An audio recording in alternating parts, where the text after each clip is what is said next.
Good evening, everyone, and welcome to Passionately Speaking, our weekly public speaking training call, where we talk about how we can become better speakers and get our message out to the world. And today, our topic is how to integrate an uplifting message in a business presentation. Now, when we think of business presentations, what do we think of? Can anybody tell me? Like, what do you think of when someone says, do a business presentation? What do you think of? Maybe something serious, right? Maybe something sometimes boring, um, selling a Informational. product, right? If you say business presentation, it has sales all over it for most people. So, how do we do a business presentation, and how do we do all those things, teach, inform, and sell and pitch, but also have an uplifting message inside of it?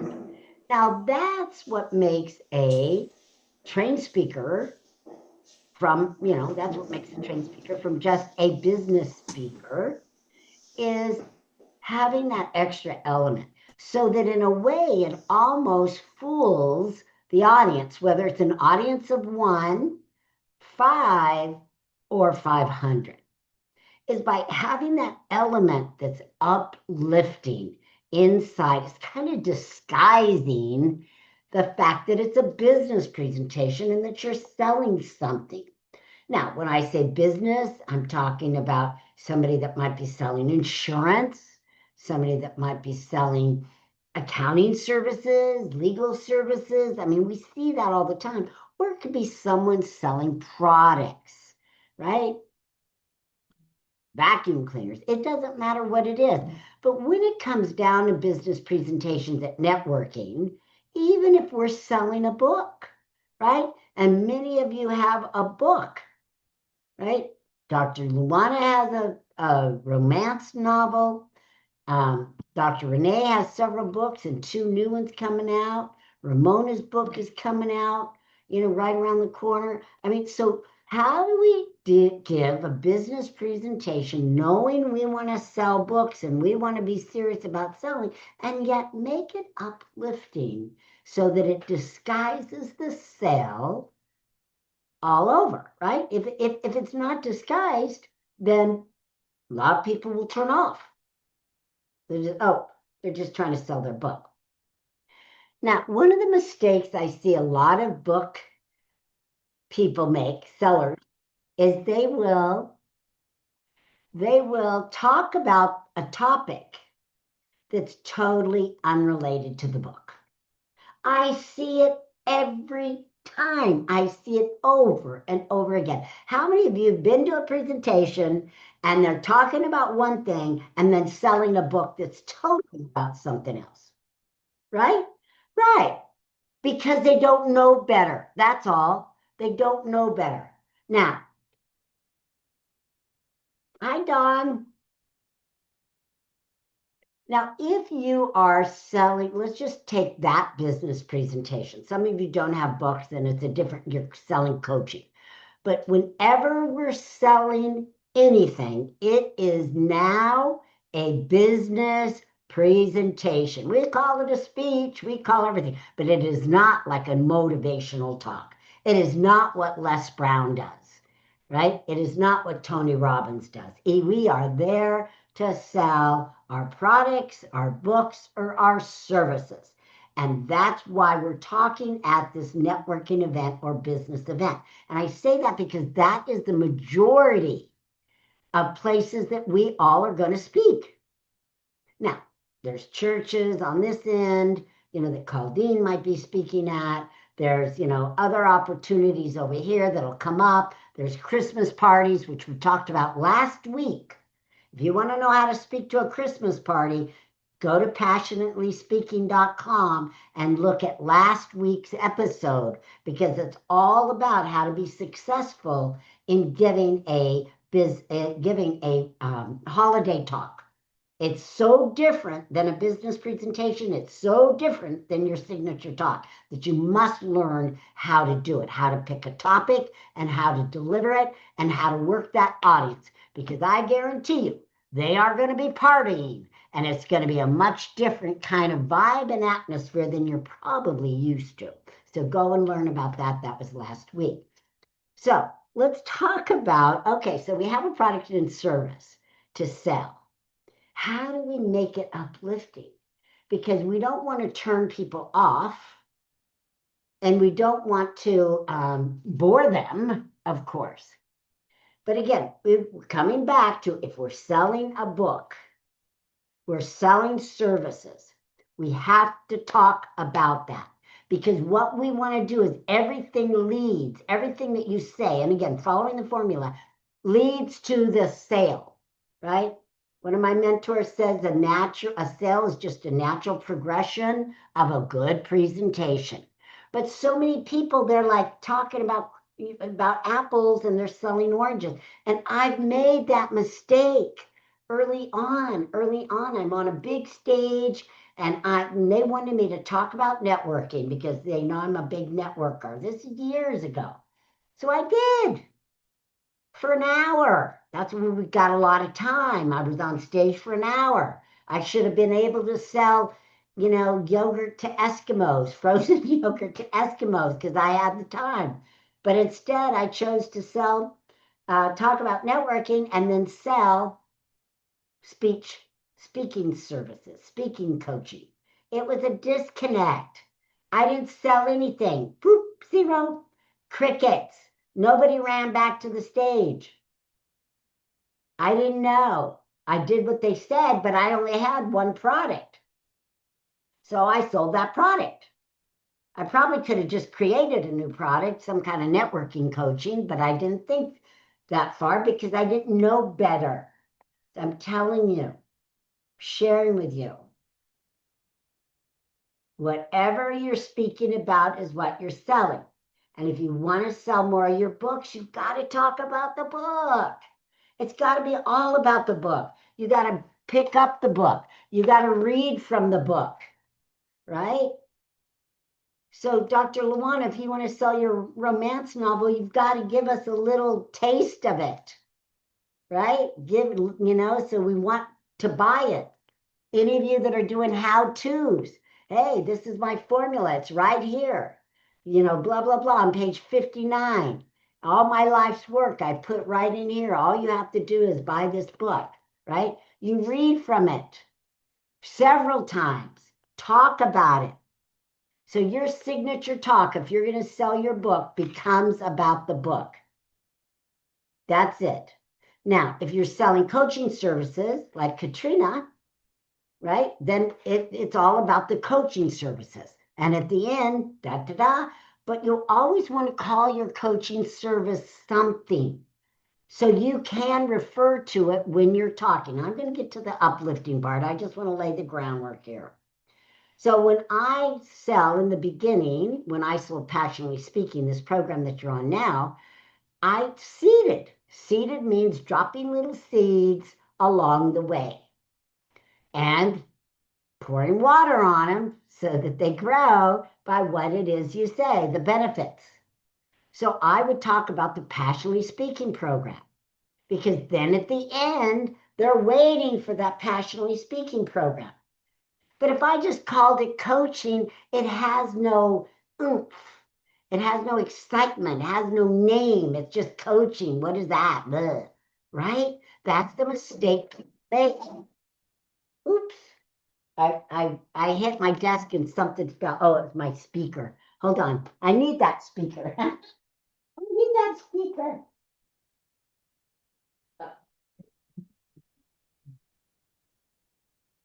Okay.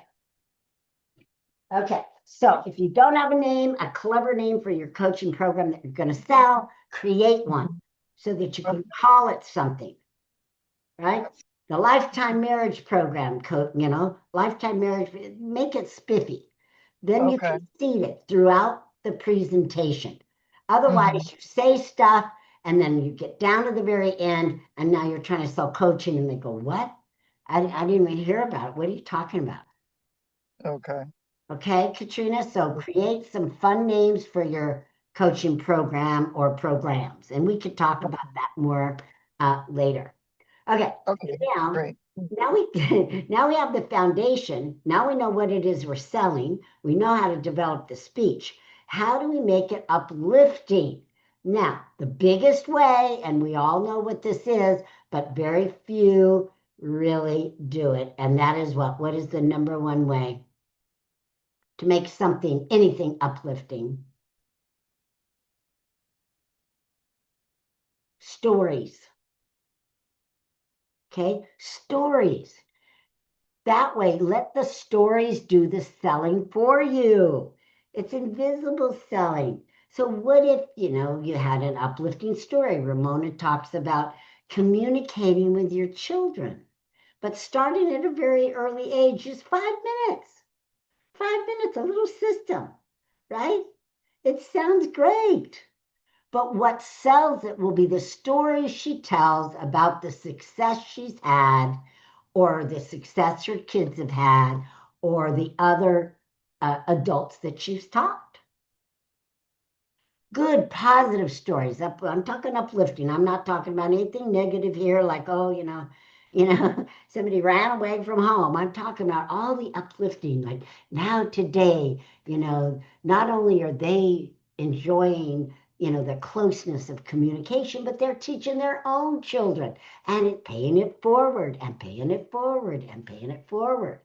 And now we get together and we have big Christmas bashes, right? I don't think there's one person. Now, there might be, there's always exceptions to the rule. But deep down in most of us, I believe that we all would love and almost envy those big family gatherings that people have, that Ramona can say and brag about. Now, how did she hold that family together of 10 children and 29 grandchildren? By communication, right? By communication and just telling these uplifting stories about the children, about what they're doing now. That's the number one way we can add uplift. Now we get lost in the story and we forget she's going to sell a coaching program and or a book at the end, right? Because she can sell a coaching program and give away the book. You can still read from the book because her system that she's going to teach in her coaching program is in the book, right? So she's not limited to just sell a $20 book. Now, remember about sales, it all depends on how much time you have. Sometimes you're only going to have time for a book, right? If you only have 10 minutes, book, $20. If you have 30, you can sell about a $297 product, which is probably a group coaching. Or, of course, both scenarios, you can get them on your calendar and sell them the big product later. But if you're trying to sell a big product from the stage, you have to have an hour to 90 minutes. And I'm talking thousands of dollars. Unless you're very talented, there's always exceptions. I mean, there's some people out there that just have unlimited charisma that, they could sell anything, I remember one time I saw a webinar once and it was during COVID. And it was when my husband was alive, and I brought him over and I set him down and I said, I don't know what she's selling, but I'm buying it, whatever it is. I just want you to know. That's how powerful we're talking about. And she was selling actually YouTube services and how to get up on YouTube and all that. And it never really paid off. I mean, I never got, it wasn't, what I thought it would be. But she was that good in her presentation that I just made the decision before she even came to the close. And that's what you want to do. And stories will do that. Uplifting, positive success stories. Okay, let me add that. Success stories. And when I say stories, I didn't say story, did I? I said stories, meaning multiple short success stories that are positive and uplifting and, contribute to the world or to their life. That's what you want to think about, and that's what you want to do. Now, if you don't have those stories, it's okay. You might say, well, I'm just starting out. I don't have those stories. You can borrow. You can borrow stories from people. You can borrow them from the internet, as long as you're honest about it. And say, this is an example. This is something that I have done research on, and I found this earth-shaking story, and I wanted to share it with you. That's perfectly okay. Right? Okay, so we lost Ramona probably in there. She'll probably come back. So uplifting, what's another way besides stories now that you know that you can uplift your audience and turn that business presentation into kind of an invisible business presentation? What's another way? Stories is the biggest way. If that's the only thing you do, do that. But there are other ways. Dr. Renee, you have an idea there? You're muted. Okay. Audience participation, asking a question, raising their hand, hand over a declaration, put your hand on your heart, raising your hand or agreeing, or has anybody thought of this? And raise your left hand for that and right hand for this, or something like that. Is that Yeah, is audience exactly. participation? Or if it's a Zoom, put your thing in the chat where you're from, or did everybody ever break up, or did anybody fall in love with somebody who's married or something? It's like, oh, you have all these women, or somebody not emotionally connected, or that would be a speech. If it's something that's corporate, you could say something that's more generic and more politically correct. Yeah, the key here is It's audience participation. Okay, audience sorry. participation, but physical audience participation works the best for uplifting, making people feel good. And I don't mean the Tony Robbins turn around and massage. I mean, we can't do that. That's old school, but making them feel good, like touch your heart and say, an affirmation. Touch your heart and say, I'm a leader. I mean, if it's a corporate kind of thing, then just say, I'm a leader. And if it's a kind of private women's thing, you could say, touch your heart and be more, soft about it. I'm enough, you know? So you have to think what fits for you, your presentation, and your audience. Because see, some things might not fit you. You'd go, oh, I'd never do that. I'm not comfortable. Then don't do it, because we'll see that you're uncomfortable, and that's not going to work. It's going to backfire on you. So I've given you ideas, but do what you feel comfortable doing. I'm very comfortable with saying touch your heart. Dr. Renee is very comfortable with touch your heart, right? Mark Victor Hansen used to say, touch your elbow, whatever. I would never do that, but it was comfortable for him. So, you find what works for you, your audience, and your speech, but do some kind of audience participation that is physical. High tone, T. Harv Eker always did the high fives, high fives, high fives, high five, until he just wore it out, right? Everybody was copying him and he wore it out, me included, and it got real old. Okay. But, something like that, create your own, create your You own. know, can I interject real quick, Arvee, real fast? Is that okay if I say something? Okay, so I do a lot of women's dinners and a lot of women's luncheons, where it's my own group. I have 5 groups that I'm running here in Chattanooga, physical groups. So one of them is luncheon, one of them is a golden glamour girl dinners, which is once a month. We're all in sequins and rhinestones and black dresses and blah, blah, blah. Before we start the dinner and dinner is served, what we do is we do a prayer and we all hold each other's hands. And with that, somebody will lead us into a prayer. And when we hold each other's hands, it brings the group together, and we all say amen at the same time, because it's all women at the same time. So I've learned that it's really connecting the group. And then when I pose a question like, it's holiday time, what are you most grateful for? Name 3 things that you can say in 3 minutes. So everybody goes around the room and they're all connected because of everyone's audience participation. So I always get great feedback, and then it's a sold out event. I can only fit like 25 women. There's usually 7 women on the waiting list to get into one of my dinners. But I've learned, starting from nothing, because I knew nobody here, I don't even have a car, that everybody likes to go to these dinners. They all like to go to the business luncheons and things like that. So some of the restaurants only have the table space is just so limited. So it's gotten popular because of, I learned from you, Arvee, put your hand over your heart. And this is from a long time ago that you taught us this, and touch some women who are tactile, because we all like to hug each other and heart to heart and all that stuff. Thanks so much, Arvee. I'm complete. Thanks. Yeah, those are great ideas. If they work for your audience, do them. We can't always do a prayer in a business presentation, but if you can, a spiritual presentation or church, do it. And I love the idea of holding hands and connecting and all of that. I remember, maybe you remember, Dr. Renee, years and years ago, we would go to seminars, right?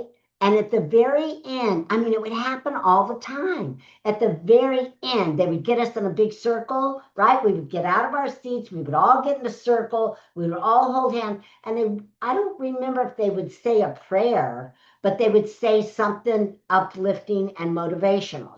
Here we are. I remember, I forgot her name now. The one, I'll think of it later. Was it Loral Langemeier who did that too?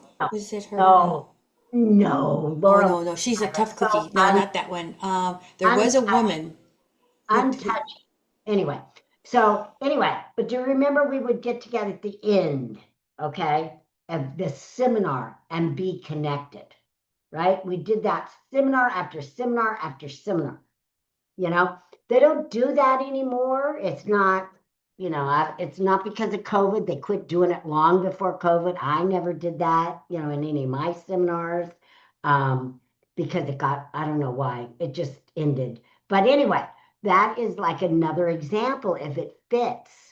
But I'm talking about, what do we do during the presentation, right before the sale? See, that was like the whole community seminar after it's all over. But what do we do? How could we create that same connection, right? Like you did it with prayer. But if we couldn't have prayer, how could we create that same kind of uplifting connection, right? Think about it for a minute. We can't touch, we can't do the prayer, but how could we do it? Who's got an idea? How could we create that kind of a connection with a whole entire group? I mean, small group, 10 people or whatever, right? 200 would, I'm talking seminars of 200 people would all be in this gigantic circle. How could we do that?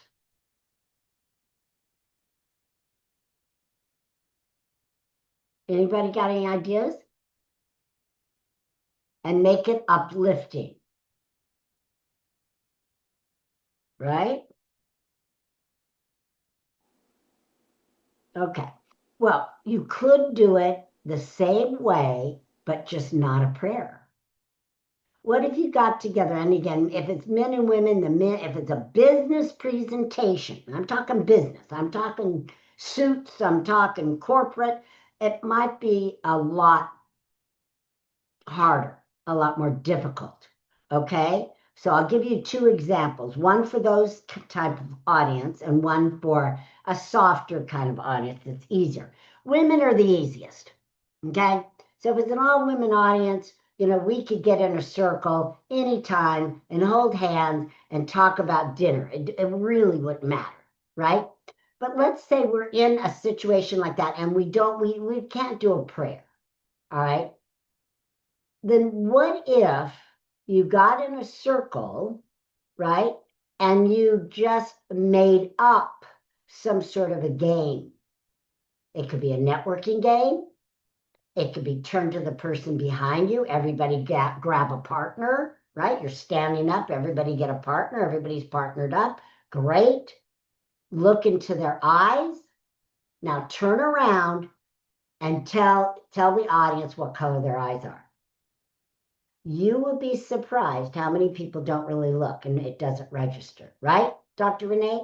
I mean, have you ever done that exercise? Yeah. Or what are they wearing? Right? It connects the audience. It's a way to kind of positively connect the audience. Anyway, so there's ways to do it, even if you can't parade. Think of some sort of a game. Go around and, say a word and let the word go around, or say a phrase and let the phrase go around and see what it ends up. Everybody translates everything in their head and it never comes back the same, stuff like that. Be creative, right? Have some fun with speaking. We've got to fool them and make them not believe that you're selling something or that it's so much fun they want to buy it, right? They want to buy it. So stories, audience participation, and what else? There's one more. So stories, audience participation, what else? Anybody else have an idea? Okay, no ideas. All right, then I'll share it with you because of the time. Loving on your audience. How do we show love to our audience? Please, thank you, smiles, eye contact, kind words, listening to them, asking them questions. When they ask questions, repeating the questions, all of those niceties, right? But when you don't have time for your audience, when you're just speaking and you're bulldozing them like we hear so many speakers do, they don't even see us. And they don't even have a clue if we're hot, if we're doing anything, because they do not notice us as an audience. Make sure that you are paying attention to every single person in that audience. I know who's hot. I know who's on the phone. I know who's talking to the person next to them. I know if you're bored, and I know if you're happy. Right? Now, I don't make a big deal of it. I'm not going to call somebody out if they're bored or on their phone. I've done that before. I've made the mistake if I've done it. And it usually backfires because people don't like to be called out. So one time I did it. It was a Christmas talk, and it was when cell phones first came out.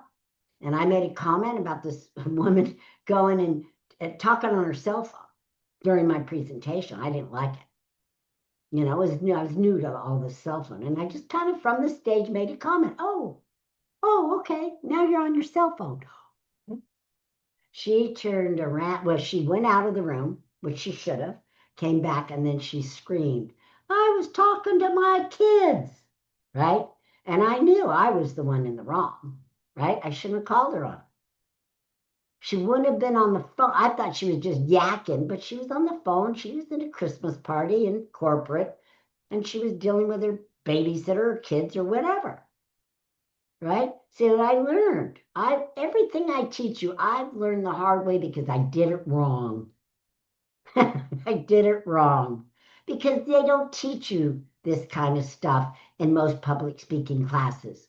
They don't teach you what happens when you call somebody out accidentally or you're trying to be funny or, that kind of thing. I've called people out for being late at my seminars. Oh, you're late. Oops, that didn't work well, right? They're not ones that bought from me, I'll tell you that. So you learn. I've been doing this 21, almost 22 years now. There's nothing like learning on the front fire. But if you can avoid it, stepping on those landmines that cost you money, then I'm here to help you to avoid it. So we don't want to call anybody out. But what we do want to do is love on them and give them love and attention and know exactly where everybody is. And if it's hot and more than one person's waving themselves and having a personal summer, it is up to us. We own the room at that time, and it is up to us to what? To get the authorities to cool down the room. Right? I've gone so far, if someone didn't get the right dinner or something and I hear talking, I'll stop and help them out. Hey, can we make sure that she gets, water over here or whatever? Because you're in charge of the room. And you've got to take care of them or they're just going to be unhappy with the food. And that translates all of a sudden to be unhappy about you and your speech. And then they don't want to buy from you. But if you're kind to them and help them out, I mean, as long as it's not a long time and you're not sacrificing the entire audience for one, you never want to do that. You've got to feel it out, right? If it's just a quick, hey, let's make sure, oh, hey, Marie, would you make sure that she's taken care of, that kind of thing. Then the other audience members live vicariously through you and love you for taking care of somebody. So pay attention to each member of your audience. Don't be talking up here above them, right? And in your head. You should have that thing so down that it's automatic, everything you do. Now, I know a lot of us have watched things like America's Got Talent, or we've watched the Olympics, and I saw a little something recently that it was, acrobatics and stuff. And it's just like everybody's like, wow, wow. Well, guess what, people? They practice. They didn't just get up there, America's Got Talent, and go bloop, bloop, bloop, bloop, bloop, bloop, bloop, bloop, bloop. Yet people think they can get a speech and just get up there and just have everything go perfectly. It's not going to. You have to practice everything. Everything, not just the speech, but everything you're going to do, your movements, your choreography, the clothes with the bag if you're going to give a giveaway away, with the forms if you're going to have people fill out a form or a postcard or a QR code. Practice that. Everybody practices their speech right till they get to the close, and then they don't practice, and it's the close that's going to make you the money. In a business presentation, you've uplifted your audience, you're loving on them, they're participating, you've told them wonderful stories, and then boom, you're at the close. Now's not the time to just fake it till you make it, which I hate that saying. I think it is garbage, just for the record. There's no such thing as faking it until you make it. No such thing. No such thing. You're just faking it, period. But you ain't making it. Practice, training, that's how you make it. Mentoring, I can't go to the gym and fake it and just go, right? I mean, you know what I mean? These muscles did not come from faking it. They came from learning and doing and practicing and getting my form better, listening to the coaches and mentors, getting up early and practicing. Right? Every day I go to the gym. What am I doing? I'm practicing.